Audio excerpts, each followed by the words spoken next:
Welcome to the NC Spin After Spin. Additional comments from our panelists just available on our website. We're going to ask each of our panelists, what do you wish you'd said on last week's show but didn't? Becky Gray, I'll start with you. Well, I was sorry that I did not have an opportunity to talk to Chris's point about women's issues in this Senate race. As a woman, I feel like I can speak to this.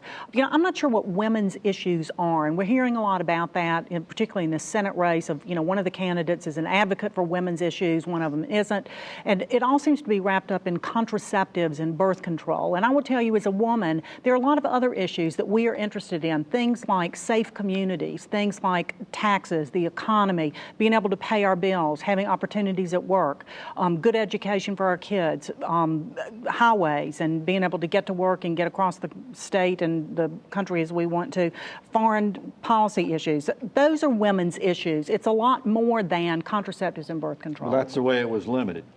John, what do you wish you'd say you didn't get a chance to say? Well, we were talking about the education system, the trends, and the fact that our current test scores are not really capturing things. And I think Chris had a reasonable point that there's a tension for some between criticizing Common Core, for example, on the one hand, which is essentially suggesting we should default to the state making up its own tests and its own curriculum, versus the critique that when North Carolina has done that in the past, it hasn't turned out very well.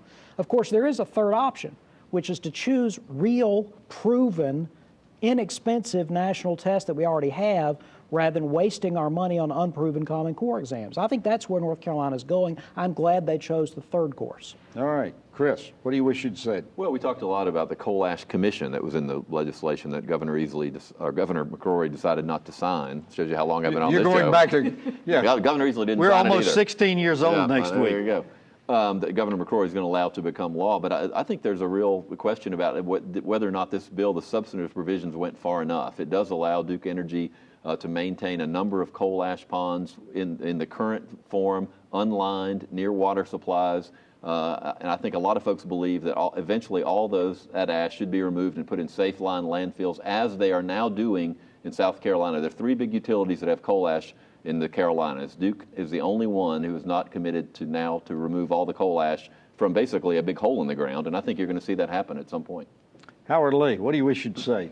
Well, kind of staying in the educational vein, I'm afraid that people still are confused between what Common Core really means, which is that's a name, and standards is the foundation under which this name was being supported. All states have standards, and national associations have always come out with a set of standards that states would then use to build their own standards, the English standards, the science standards. And I recognize that we have a commission. The legislature has put together a commission that's going to take a look at what our standards should be.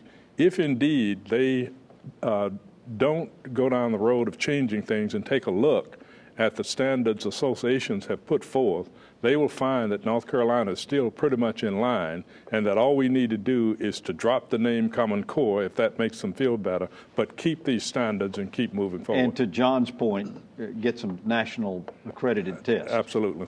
Well, thanks for watching the After Spin. More video all during the week on ncspin.com.